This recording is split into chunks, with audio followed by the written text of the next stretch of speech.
نہیں تو اسے ہمیشہ کھا جانے والی نظروں سے دیکھتا۔ زامی، اس سے پہلے کہ میرب کوئی کرارا سا جواب دیتی، پیچھے سے رباب بیگم کی آواز آئی۔ جی ماما۔ زیام اس پر ایک نظر ڈالتا رباب بیگم کی طرف بڑھا اور ساتھ میرب بھی رباب بیگم کی جانب بڑھی، جو نفیس سی پنک کلر کی ساڑی پہنے اپنی عمر سے کم بہت حسین لگ رہی تھی۔ السلام علیکم آنٹی، کیسی ہیں آپ؟ وعلیکم السلام بیٹا، میں بالکل ٹھیک، آپ سناؤ؟ رباب بیگم خوش اخلاقی سے اسے گلے ملتے ہوئے بولی، جبکہ زیام اس کی میٹھی آواز سن کر حیران رہ گیا۔ وہ کیسے رباب بیگم کے ساتھ میٹھی زبان سے بول رہی تھی، اس سے ایسے بات کرتی تھی جیسے اسے کچا چبا جائے گی۔ بیٹا، ماما نہیں آئیں؟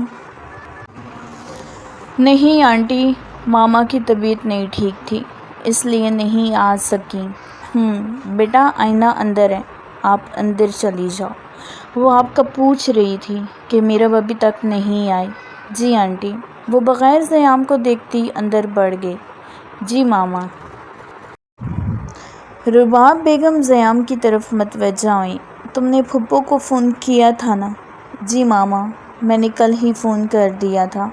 نورب آپی آئی ہوئی ہیں گھر، ان کو بھی کہا تھا ضرور آئیے گا۔ نورب آئی ہوئی ہے؟ جی ماما، زیام نے جواب دیا۔ ٹھیک ہے، یہ تم نے بہت اچھا کیا، رباب بیگم بولی۔ اچھا تم مہمانوں کو دیکھو، میں آتی ہوں۔ رباب بیگم اپنی دوستوں کو دیکھتی زیام کو کہتی ان کی طرف بڑھی۔ آئینہ میرب کے ساتھ باتیں کرتی لان میں داخل ہوئی، جہاں پارٹی اپنے عروج پر تھی۔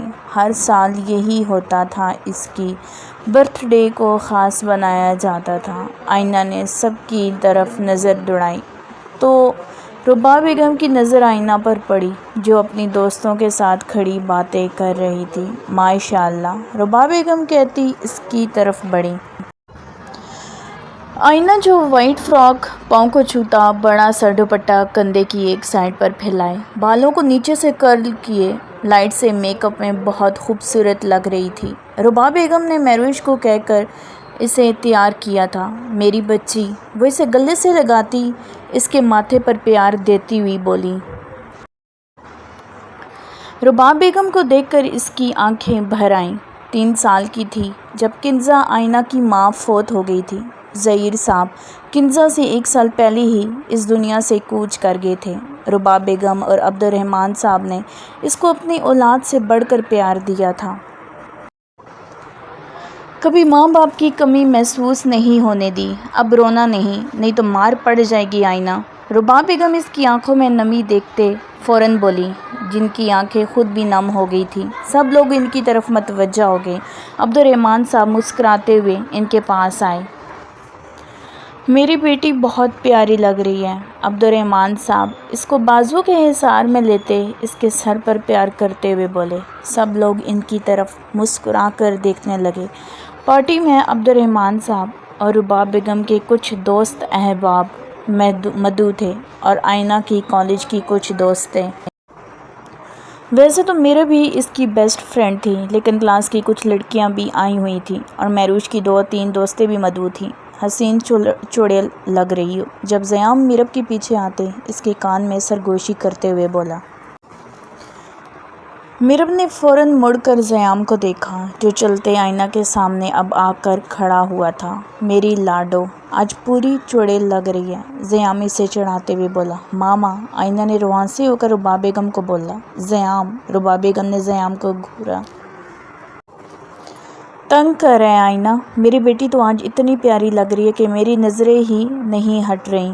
رباب بیگم اسے پیار بھری نظروں سے دیکھتے ہوئے بولی۔ میں آتا ہوں بیگم۔ عبدالرحمن صاحب کہتے اپنے دوستوں کی طرف چل پڑے۔ زیام آئینہ کو دیکھ کر مسکرانے لگا اور ایک ترچھی نظر میرب پر ڈالی، جو آئینہ کو دیکھ کر مسکرا رہی تھی۔ اس کی مسکراہٹ پر زیام کی نظر کچھ لمحے کے لیے ٹھہر سی گئی۔ یہ خطرناک لومڑی کیوں مجھے اچھی لگ رہی ہے، وہ سوچتے اس کی طرف دیکھ رہا تھا، جب ہنستے ہوئے میرب کی نظر زیام پر پڑی تو زیام نے فوراً اپنی نظروں کا زاویہ بدلا۔ زیام تمہاری پھپھو نہیں آئی ابھی تک، فون کرو ذرا انہیں۔ جی ماما۔ وہ فون نکالتے ہوئے بولا۔ نظر سامنے پڑی جہاں نورب، ارحم اور سائمہ بیگم ان کی طرف ہی آ رہے تھے۔ وہ دیکھے ماما آ گئے۔ زیام نے رباب بیگم کو متوجہ کر کے کہا۔ رباب بیگم آگے بڑھتے ان سے ملی۔ تم کب آئی بیٹا؟ رباب بیگم نورب سے ملتے ہوئے بولی۔ آنی مجھے 2 دن ہو گئے آئے ہوئے۔ خیریت سے کسی کام سے آئی ہو؟ نہیں جی کسی کام سے ہی آئی ہوں۔ نورب نے جھوٹ بولتے ہوئے سائمہ بیگم کو دیکھا جو اس کے جھوٹ پر گھور رہی تھیں۔ میں آتی ہوں نورب۔ آئینہ کو دیکھتے اس کی طرف آئی۔ ہیپی برتھ ڈے آئینہ۔ نورب اس کے معصوم سے حسین چہرے کی طرف دیکھ کر بولی جو واقعی آج آسمان سے اتری ہوئی پری لگ رہی تھی۔ نورب خود بھی کسی سے کم نہیں لگ رہی تھی۔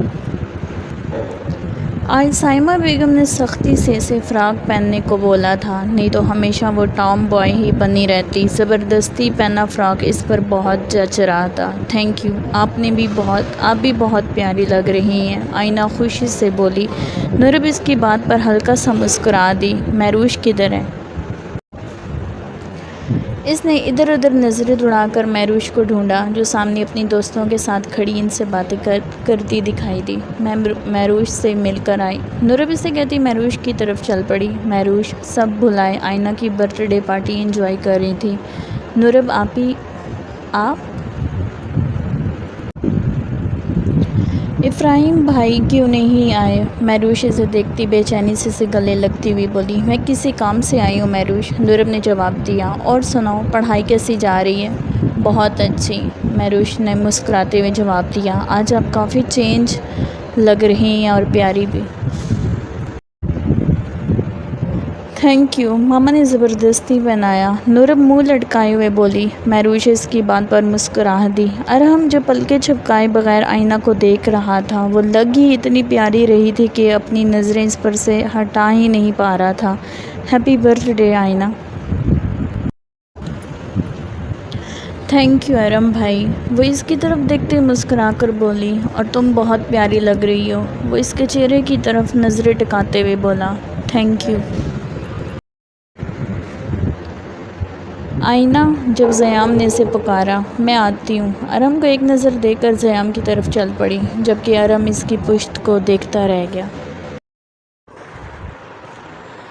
کافی دیر تک پارٹی چلتی رہی۔ سب مہمان جا چکے تھے، میرب بھی جا چکی تھی۔ وہ تھکی ہاری اپنے فراق کو سنبھالتی اپنے کمرے میں آئی، وال کلاک کی طرف نظر دوڑائی جہاں رات کے 11:30 بج رہے تھے۔ سب اپنے اپنے کمروں میں جا چکے تھے۔ اف، میں بہت تھک گئی آج۔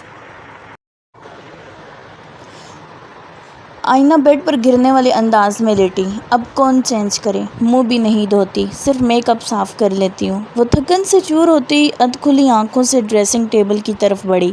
پوری آنکھیں کھول کر اس نے شیشے میں اپنا عکس دیکھا۔ وہ میک اپ ریموو کرتی اٹھاتی بند آنکھوں سے ہی میک اپ صاف کرنے لگی۔ بالوں کو ایسے ہی کھلا چھوڑا تھا جو ابشار کی طرح اس کی کمر پر پھیلے ہوئے تھے۔ میک اپ صاف کرتی بیڈ کی طرف آئی اور آڑی ترچھی انداز میں بیڈ پر لیٹتی آنکھیں بند کر گئی۔ تھکن کی وجہ سے لیٹتے ہی اس کو نیند آ گئی۔ رات کا 1 بج رہا تھا جب اس کی آنکھ پیاس کی شدت سے کھلی۔ پیاس کی وجہ سے اس کا حلق سوکھ گیا۔ اس نے بمشکل اٹھتے ساتھ ٹیبل سے جگ اٹھا کر دیکھا جو خالی تھا۔ سخت پیاس نہ لگی ہوتی تو وہ نیچے جانے کے بارے میں سوچ بھی نہیں سکتی تھی۔ پیاس کے مارے اس کے حلق میں کانٹے چبھ رہے تھے۔ بیڈ سے اٹھتی اپنے نازک پیروں میں جوتی اوڑھتی باہر کی جانب بڑھی جہاں پورا گھر سناٹے کی زد میں تھا۔ سیڑھیاں اترتی اپنے فراق کو سنبھالتی جھنجھلاہٹ کا شکار ہوئی تھی۔ اس فراق کی وجہ سے وہ سیڑھیوں سے 2 بار گرتے گرتے سنبھلی تھی۔ آہستہ سے قدم اٹھاتی بغیر آہٹ پیدا کیے کچن کی جانب بڑھی۔ مجھے آپ سب سے ایک ضروری بات کرنی ہے۔ حویلی میں ڈنر کرنے کے بعد سب ٹی وی لاؤنج میں بیٹھے چائے پی رہے تھے جب شمائم گلہ کھنگار کر بولا۔ سب نے متوجہ ہو کر سوالیہ نظروں سے اس کی جانب دیکھا۔ اپنی طرف سب کو دیکھ کر اس نے جلال الدین عالم شاہ کی جانب دیکھا۔ جو اسے سنجیدہ نظروں سے دیکھ رہے تھے۔ وہ صبح صبح ہی حویلی پہنچ گیا تھا، جلال الدین عالم شاہ کے علم میں لائے بغیر۔ شفان نے بھی اسے صبح دیکھ کر اپنے دانت پیسے تھے۔ وہ تو اچھی خاصی دادا جان سے درگت بدوانے کا سوچ رہا تھا، لیکن شمائم صبح صبح ٹپک پڑا تھا۔ بولو شمائم، کیا بات ہے؟ جلال الدین عالم شاہ کی بھاری آواز پوری ٹی وی لاؤنج میں گونجی۔ افراہیم کی کل رات کو کال آئی تھی کہ ماما بابا کو لے کر آ جانا 2 دن میں۔ شمائم سنبھلتے ہوئے بولا، جبکہ بخت بیگم شمائم کی بات سن کر خوشی سے نہال ہو گئی۔ ان کی روح تڑپ اٹھی اپنے بیٹے اور پوتی پوتوں سے ملنے کے لیے۔ سب کے چہروں پر مسکراہٹ آ گئی۔ آج عرصے بعد حویلی میں کوئی خوشی آئی تھی، لیکن شمائم کس لیے؟ شفان مسکراہٹ دبائے سوچنے والے انداز میں اسے چڑھاتے ہوئے بولا۔ شمائم نے سرد نظروں سے شفان کو دیکھا۔ شاہ زئی، ہم کل ہی جائیں گے۔ بخت بیگم خوشی سے جلال الدین عالم شاہ کی طرف دیکھ کر بولی۔ جلال الدین عالم شاہ، جو خاموشی سے بیٹھے سب کو دیکھ رہے تھے، سب کے چہرے خوشی سے دمک اٹھے تھے۔ بخت بیگم کی بات پر اور ان کی جلد بازی پر گھور کر رہ گئے۔ میں اپنے پوتے کا رشتہ خود لینے جاؤں گا۔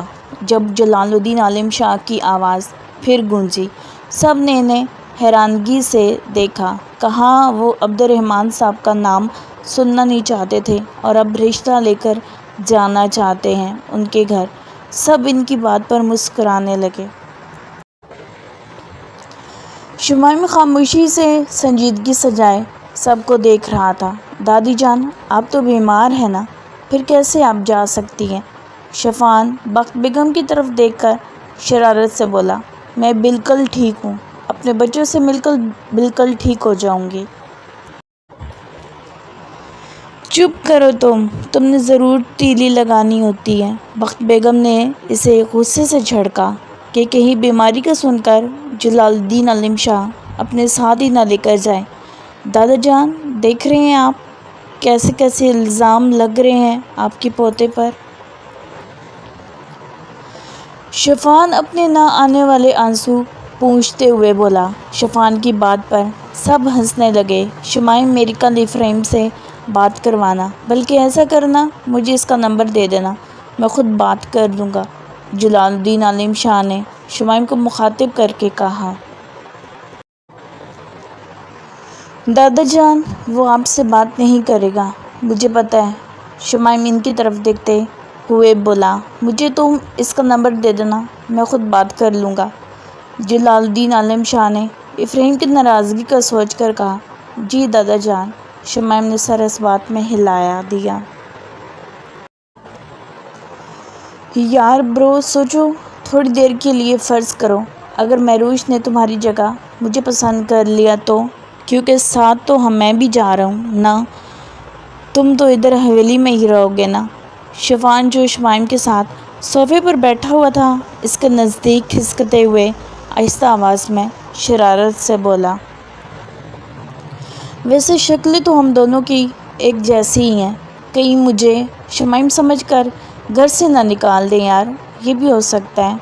ڈرتے ہوئے شفان پھر شرارت سے گویا ہوا، جبکہ شمائم اسے سنجیدہ نظروں سے گھور کر رہ گیا۔ شمائم، رات کو تم حویلی میں نہیں تھے، کہاں تھے تم؟ جلال الدین عالم شاہ شمائم کی طرف دیکھتے ہوئے بولے۔ شمائم نے شفان کی طرف غصے سے دیکھا۔ شفان نے کندھے اچکا دیے کہ میں نے نہیں بتایا ہے دادا جان، وہ مجھے شہر جانا پڑا کسی ضروری کام سے۔ شمائم دھیمی آواز میں بولا، ایسے کون سے ضروری کام ہیں تمہارے جو شہر جا کے ہی تمہیں کرنے پڑتے ہیں اور ایک رات میں ہو بھی جاتے ہیں؟ جلال الدین عالم شاہ نے غصے سے کہا۔ دادا جان، ایک بار آپ اپنی پوتی کو یہاں لے آئیں، پھر دیکھیں اس کے کیسے ضروری کام ختم ہوتے ہیں۔ شفان کسی بھی طرح یہ موقع ہاتھ سے نہیں جانے دے سکتا تھا۔ جبکہ شمائم کی درگت بن رہی تھی تو وہ پیچھے کیسے ہٹتا، اس لیے شمائم کی گھریوں کو نظر انداز کرتے ہوئے بولا، کیا مطلب؟ عنایہ بیگم نے حیران بھری نظروں سے شمائم کی طرف دیکھا۔ ماما اس کا آپ کو پتہ تو ہے نا، بولتا رہتا ہے، چاہے کسی بات کا پتہ ہو یا نہ ہو۔ ایسی کوئی بات نہیں ہے، اپنا ضروری کام تھا اس لیے فوراً جانا پڑ گیا، شمائم نے عنایہ بیگم کی طرف دیکھتے ہوئے کہا، جو آنکھوں میں حیرت لیے پریشانی سے اسے دیکھ رہی تھیں۔ آج کے بعد تم رات کے وقت شہر نہیں جاؤ گے اور گاؤں کے معاملات کی طرف بھی دھیان دو۔ ابھی تک گاؤں کے معاملات میں ہی دیکھ رہا ہوں، آئندہ مجھے تمہاری طرف سے کوئی شکایت نہ ملے۔ جلال الدین عالم شاہ رعبدار آواز میں بولے۔ شیرام چودھری جس طرح انہیں دھمکی دے کر گیا تھا، اس لیے ہر وقت شیرام چودھری کی طرف سے دھڑکا لگا رہتا۔ شیرام چودھری کی طرف سے ابھی تک مکمل خاموشی تھی، لیکن وہ موقع دیکھ کر وار کرتا تھا۔ یہ بات جلال الدین عالم شاہ اچھے سے جانتے تھے۔ جی دادا جان۔ شمائم نے سر اس بات میں ہلایا، تو میں تمہیں بعد میں دیکھتا ہوں۔ شمائم نے شفان کی طرف دیکھتے، دانت پیستے، دبے دبے غصے سے کہا، جیسے یقین ہو کہ شفان نے دادا جان کے کانوں میں یہ بات ڈالی ہو۔ شمائم کی بات سن کر شفان نے کندھے اچکائے، اسے دیکھتے دانتوں کی نمائش کی۔ وہ بلیک ہوڈی پہنے، چہرے پر کالا ماسک پہنے، اپنے آپ کو مکمل چھپائے دیوار پھلانگتا گھر کے اندر داخل ہوا۔ رات کا 1 بج رہا تھا، ہر طرف مکمل اندھیرا اور گہرا سکوت چھایا ہوا تھا۔ وہ آہستہ سے اپنے قدم بڑھاتا لان سے گزرتا گھر کے داخلی دروازے کے پاس پہنچا ہی تھا کہ فرحان، جو افرایم کا خاص بندہ تھا، ساری رات لان میں کھڑے پہرا دیتا تھا، اس وقت بھی وہ پہرا دے رہا تھا، فوراً اس کے سامنے آ کر گن تان لی۔ باقی کے گارڈز نے بھی اس کو گھیرے میں لے لیا۔ فرحان نے سامنے کھڑے وجود پر نظر ڈالی اور اس کی آنکھوں میں جھانکا، جہاں اس کی سرمئی آنکھیں ہلکی سی سرخی اور رت جگے کی جگلی کھا رہی تھیں۔ فرحان نے اسے دیکھتے فوراً اپنی گن نیچے کی اور گارڈز کو بھی وہاں سے جانے کا اشارہ کیا۔ گارڈز بھی اپنی اپنی گنز نیچے کیے، جیسے آئے تھے واپس چلے گئے۔ گلی کے کونے میں گاڑی کھڑی ہے، اسے اندر لے آؤ، اور اس کے اندر ایک بیگ ہے، وہ صبح دے جانا۔ وہ سنجیدگی سے فرحان کو دیکھتے ہوئے بولا۔ جی سر، فرحان کہتے واپس مڑ گیا۔ اس کے پاس داخلی دروازے کی چابی تھی، چابی سے آہستہ سے لاک کھلتا اندر بڑھ رہا تھا۔ پورا گھر اندھیرے میں ڈوبا ہوا تھا اور آہستہ آہستہ سیڑھیوں تک پہنچتا اپنے کمرے کی طرف جانے لگا۔ اسے کچن سے آواز آئی۔ اس وقت کون جاگ رہا ہے؟ وہ سوچتے کچن کی جانب بڑھا تو اسے کچن کی لائٹ جلتی ہوئی دکھائی دی، جہاں آئینہ اس کی طرف پشت کیے جگ میں پانی بھر رہی تھی۔ افرایم کو کسی حور کا گمان ہوا، وہ وہیں کچن کے دروازے کے ساتھ کھڑے ہو کر اسے دیکھنے لگا۔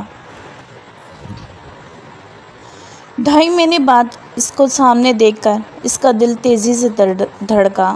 آئینہ اس وقت سلکی بال پشت پر پھیلائے، دوپٹہ کندھے پر رکھے جو لاپرواہی کی نظر ہو رہا تھا۔ سفید فراق باؤں کو چھوتا اب آدھا جگ پر بھر کر سلیب پر رکھتی گلاس میں پینے کے لیے پانی ڈال رہی تھی۔ آئینہ کو کسی کی موجودگی کا احساس ہوا تو اس نے فوراً پیچھے دیکھا۔ افرایم، جو اسے مڑے ہوئے دیکھتے اس کی جانب بڑھا تھا، اس کے تھوڑے فاصلے پر رک گیا۔ سامنے کھڑے شخص کو دیکھ کر خوف کے مارے اس کی آنکھیں پھٹی کی پھٹی رہ گئیں۔ مکمل بلیک ہوڈی پہنے، بلیک ماسک پہنے، اسے چور لگا تھا۔ چہرہ خوف سے ایک دم زرد پڑا، جیسے جسم میں جان نہ رہی ہو۔ اس کے ہاتھ سے پانی سے بھرا گلاس چھوٹ کر نیچے گرنے لگا۔ بروقت افرایم نے آگے بڑھتے جھک کر گلاس پکڑا۔ اس کے جھکنے پر آئینہ 2 قدم پیچھے ہوئی۔ افرایم بروقت گلاس نہ تھامتا تو اس سناٹے میں شور برپا ہو جاتا۔ وہ چیخنا چاہتی تھی، شور مچا کر کسی کو بلانا چاہتی تھی۔ آئینہ کی آواز حلق میں ہی کہیں دب کر رہ گئی۔ وہ ہمت کرتے پھٹی آنکھوں سے اسے دیکھے، سرگوشی نما آواز میں اپنے کپ کپاتے لب ہلائے۔ چور! آئینہ کی ہلکی سی سرگوشی بھری آواز افراہیم کے کانوں میں پڑی۔ سلیب پر گلاس رکھتے افراہیم نے حیرت سے آئینہ کی طرف مڑ کر دیکھا، جس کا چہرہ خوف کی شدت سے زرد پڑ گیا تھا۔ اس کا وجود لرزنے لگا، ماتھے پر پسینے کے ننھے ننھے قطرے چمکنے لگے۔ وہ اسٹل کھڑی سانس روکے اس کو پھٹی آنکھوں سے دیکھ رہی تھی۔ افراہیم کو اپنی طرف قدم بڑھاتے دیکھ کر آئینہ نے آنکھیں میچتے زور سے حلق سے آواز نکالی، جیسے افراہیم نے اس کے منہ پر ہاتھ رکھ کر اس کی آواز کا گلا گھونٹا، اور فوراً دوسرے ہاتھ سے اپنے چہرے سے ماسک ہٹایا۔ آئینہ! افراہیم نے اس کی بند آنکھوں کو دیکھ کر نرمی سے پکارا، جو امتحان بنی اس کا صبر آزما رہی تھی۔ آئینہ! جب افراہیم نے اس کے کندھے پر ہاتھ رکھ کر دوبارہ پکارا۔ آئینہ نے پٹ سے آنکھیں کھولیں، جو سیدھی افراہیم کی سرمئی سرخی آنکھوں سے ٹکرائی۔ آئینہ کی آنکھوں میں بے یقینی در آئی۔ اب چیخنا نہیں، میں ہاتھ ہٹا رہا ہوں، افراہیم نے نرمی سے کہا۔ آئینہ ابھی بھی اسٹل کھڑی کانپتے وجود کے ساتھ، اب باقاعدہ اس کی آنکھوں سے آنسو بہتے اس کے عارض پر بہنے لگے۔ افراہیم کا ہاتھ ابھی بھی آئینہ کے کندھے پر دھرا تھا۔ افراہیم کی اس قدر نزدیکی پر اس کا دل دھک کر رہ گیا۔ اس کے زرد چہرے پر اب سرخیاں گھلنے لگیں، آنکھوں سے آنسو متواتر بہہ رہے تھے۔ رو کیوں رہی ہو اب؟ اس کا چہرہ اپنے چہرے کے بے انتہا قریب کرتے، اپنی پرحدت سانسیں اس کے چہرے پر چھوڑتے نرم لہجے میں کہتے، اپنے ہاتھ سے نرمی سے اس کے آنسو صاف کیے۔ سادگی میں ویسے ہی اسے زیر کر دیتی تھی، لیکن آج اس کے چہرے پر مٹے مٹے میک اپ، آنسوؤں سے بھری آنکھیں، سرخ عارض کپ کپاتے لب، اس کا دو آتشہ معصومیت سے لیے حسین روپ افراہیم کو بہکنے پر مجبور کر رہا تھا۔ افراہیم کی پرحدت سانسیں اپنے چہرے پر محسوس کرتے آئینہ کی دھڑکنوں کے ساتھ ساتھ سانسیں بھی تیز ہونے لگیں۔ آنسو تھمے، سرخ عارض اور دہکنے لگے۔ آئینہ تھوڑا سا پیچھے کھسکی۔ افراہیم آج اس کے چہرے پر سے نظریں ہٹا ہی نہیں پا رہا تھا۔ اس کو پیچھے ہوتے دیکھ کر ایک قدم اٹھا کر پھر اس کے قریب کھڑا ہو گیا۔ آئینہ آنکھوں میں حیرت لیے افراہیم کو دیکھا، جو دوبارہ اس کے نزدیک کھڑا ہو گیا تھا۔ افراہیم نے اس کی خوبصورت آنکھوں میں حیرت دیکھی تھی، جیسے حیرت بھری نظروں سے دیکھ رہی تھی۔ دل گستاخی پر اکسانے لگا جب افراہیم اپنے دل کی آواز پر لبیک کہتے پورے حق اور استحقاق سے اس کے ماتھے پر نرمی سے لب رکھے۔ آئینہ عقیدت بھرا لمس محسوس کرتے اس کی دھڑکنیں یکدم تیز ہوتے ڈھول کی طرح بجنے لگیں، گلابی گال دہک اٹھے۔ آئینہ نے اپنا سانس روک کر دھیرے سے اپنا سر اٹھایا۔ افراہیم نے گہری نظروں سے اس کے خوبصورت چہرے کی طرف دیکھا اور محبوب سا مسکرا دیا۔ افراہیم کی مسکراہٹ دیکھ کر اس نے پلکیں جھکائیں۔ وہ اتنا دلکش تھا کہ اس پر نظر ٹھہر سی جاتی۔ دونوں کے درمیان میں معنی خیز خاموشی ٹھہر گئی۔ آئینہ سانس لو۔ افراہیم اس سے سانس روک کے دیکھا تو اس کے کان کی طرف جھک کر سرگوشی کرتے گمبھیر لہجے میں بولا۔ افراہیم کی سرگوشی پر آئینہ لرز کر رہ گئی۔ آئینہ نے فوراً اس کی بات مانتے معصومیت سے ایک ساتھ جلدی سے 2-3 سانس لیے اور افراہیم کی طرف دیکھا۔ آئینہ کے اس ایکٹ پر افراہیم کے لبوں پر گہری مسکراہٹ آ گئی۔ افراہیم کے نزدیک ہوتے آئینہ زور سے اپنی آنکھیں میچتی، دوپٹے کو زور سے پکڑ کر اپنی مٹھی میں قید کیا۔ افراہیم اس کے چہرے پر سے اپنی پرتپش سانسیں چھوڑتا اس کی بائیں آنکھ پر نرمی سے لب رکھتے چھو گیا، پھر تھوڑا پیچھے ہٹتے دائیں آنکھ کی طرف جھکا۔ آئینہ نے زور سے اس کے بازو پر ہاتھ رکھا، ہاتھ نہ رکھتی تو اب تک وہ زمین بوس ہو جاتی۔ افریم پیچھے ہٹتے اس کے چہرے کی طرف دیکھا جو تب کر سرخ قنداری ہو گیا تھا، آنکھیں زور سے میچے باقاعدہ کانپنے لگی تھی۔ جب افریم کی نظر اس کے سرخ عارض سے بہتے آنسو سے ہوتی، اس کے کپ کپاتے لبوں پر آ ٹھہری، دل اور گستاخی پر اکسایا۔ اس کا دل چاہا وہ اس حسین منظر میں گم ہو جائے، اسے اپنی آغوش میں چھپا لے۔ میں جاؤں؟ آئینہ آنکھیں کھولتے لرزتے وجود کے ساتھ کپ کپاتے لبوں سے کہتی۔ اس نے افریم کی طرف دیکھا جو دیوار بن کر اس کے سامنے کھڑا سرمئی سرخ خمار گہری نظروں سے اسے دیکھ رہا تھا۔ وہ زیادہ معصوم تھی یا خوبصورت، وہ آج تک نہیں جان سکا تھا۔ آئینہ افریم کو اپنی جانب ایسے دیکھ کر زور و شور سے سسکتے ہوئے رونے لگی۔ افریم اس کے رونے کی آواز پر فوراً ہوش میں آیا۔ اسے روتے دیکھ کر زور سے اپنے مٹھیوں کو آپس میں پینچا اور ماتھا سہلایا۔ وہ کیسے اپنے جذبات کے ہاتھوں بہک گیا۔ آگے بڑھتے آئینہ کو بازو سے پکڑتے اسے اپنے سینے میں پینچ گیا۔ بس چپ، اب اور رونا نہیں۔ افریم اسے خود میں پینچتے اس کے بازو پر لب رکھ گیا۔ آئینہ اس کے سینے سے لگی کانپتے وجود کے ساتھ سسک رہی تھی۔ نہ جانے کیوں آنسو لگاتار آنکھوں سے بہہ رہے تھے۔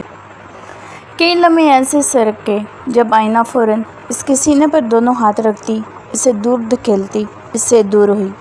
وہ تھوڑی دیر اور اس کے احاطے میں کھڑی رہتی تو وہ یقیناً بے ہوش ہو جاتی۔ جسم کا سارا خون نچڑ کر اس کے چہرے پر چھلکنے لگا۔ افریم جو اس کے سینے سے لگائے کھڑا تھا چونکا۔ اسے دور دھکیلنے پر اس کے ماتھے پر بل پڑے، رگیں تن گئیں اور گھور کر آئینہ کو دیکھا جو اب سر جھکائے سرخ چہرہ لیے کانپتے وجود لیے سامنے کھڑی تھی۔ میں جاؤں؟ وہ پھر کپ کپاتی لبوں سے بولی۔ اتنی رات کو کچن میں کیا کر رہی تھی؟ وہ فوراً اپنے تاثرات پر قابو پاتا جانتے ہوئے بھی انجان بن گیا اور نرمی سے آئینہ سے پوچھا۔ وہ کبھی اس پر چاہ کر بھی غصہ نہیں کر سکتا تھا۔ میں پانی لینے آئی تھی، آئینہ جگ کی طرف نظریں اٹھاتی ہوئی بولی۔ ٹھیک ہے، تم جاؤ۔ وہ شکر ادا کرتی بغیر پانی لیے وہاں سے تیزی سے نکلنے لگی۔ جب افریم نے کسی خیال کے تحت اس کو پکارا، آئینہ رک گئی اور مڑ کر افریم کو سوالیہ نظروں سے دیکھتی آنکھیں جھکا گئی۔ جی، وہ مدھم آواز میں بولی۔ سوری، میں تمہاری برتھ ڈے پارٹی پر نہیں پہنچ سکا۔ وہ اس کے خوبصورت چہرے پر نظر جمائے بولا۔ کوئی بات نہیں۔ وہ نظریں جھکائے پھر مدھم آواز میں بولی۔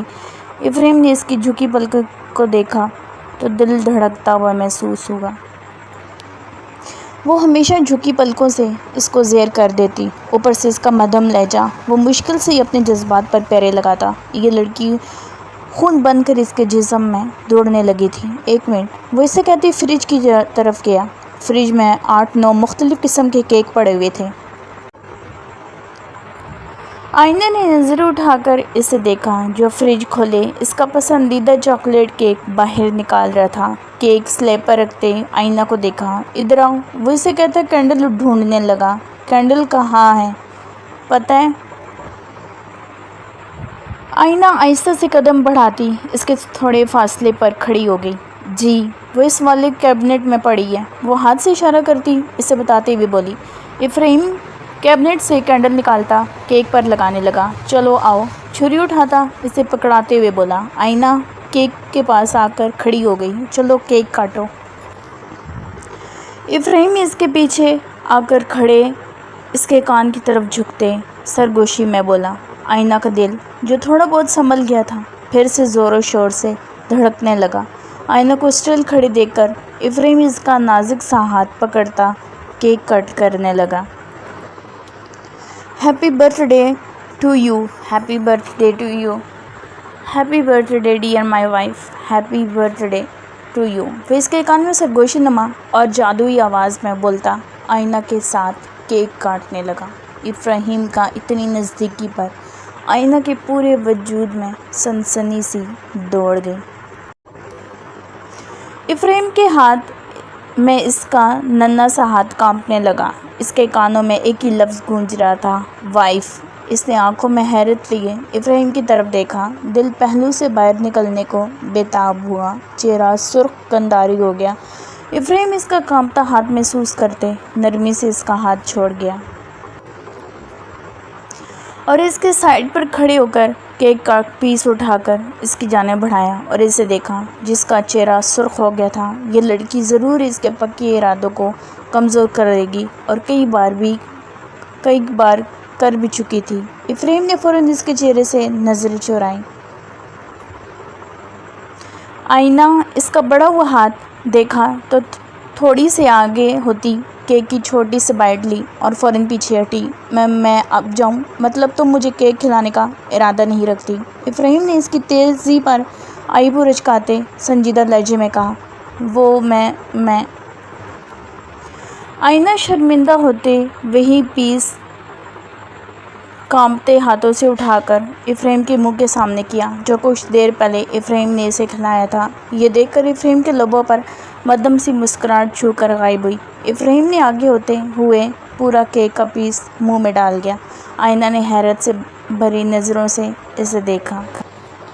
وہ تھا ہی اتنا حسین کہ کسی بھی لڑکی کا خواب ہو سکتا تھا۔ کیا ہوا؟ بہت اچھا لگ رہا ہوں کیا؟ افریم نے مسکراہٹ دباتے آئینہ کی حیرت بھری آنکھوں میں دیکھا۔ نہیں۔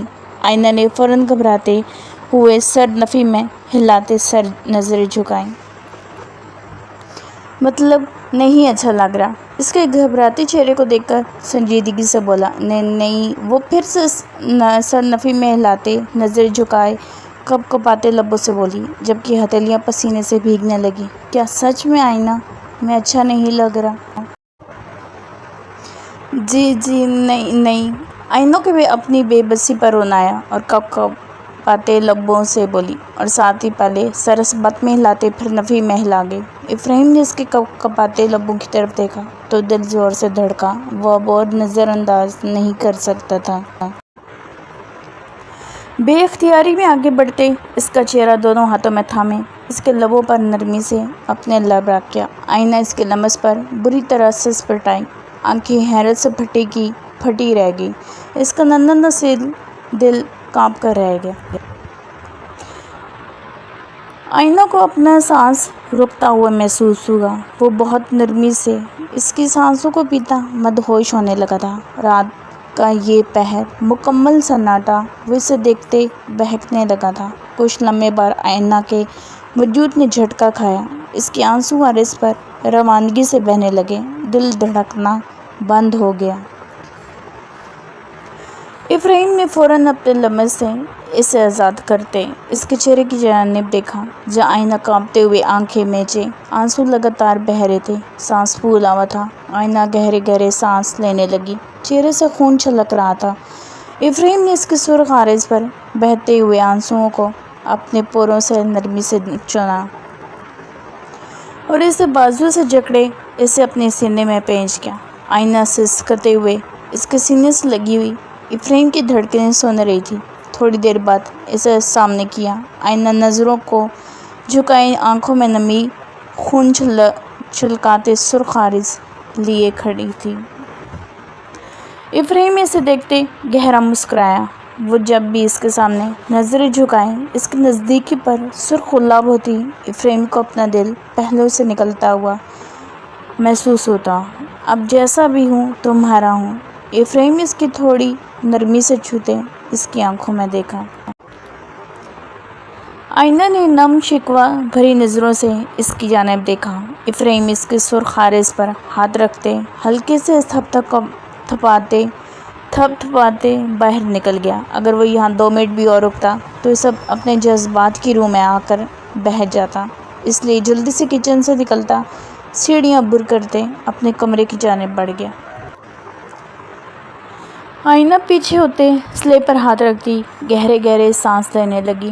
پہلی بار افریم کا یہ روپ دیکھ کر دہل گئی، لیکن اس پر ضرور باور کرا گیا تھا کہ وہ اس پر مکمل حق رکھتا ہے۔